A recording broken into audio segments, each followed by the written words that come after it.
गावाला माझं काम संपत नाही, त्यात मी अजूनही स्वतःचं काम वाढवून ठेवलेलं होतं. मला घरच्या घरी मस्त साजूक तूप बनवायचं होतं. हो, आता दूध तर गावाला चांगलंच असतं, म्हणलं प्रयत्न तर करूया. पहिल्यांदा 2-3 दिवसाची साय साठवून आहे ना तूप तयार केलं तर ते चांगलंच जमलं बरं का.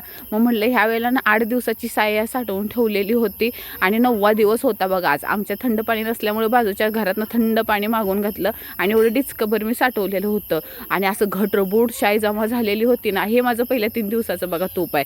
मिक्सरचं भांडं काढलं, थंड पाणी ओतलं आणि गणपती बाप्पा मोरया नाव घेतलं आणि पहिलं 5 मिनटं गरा फिरवलं.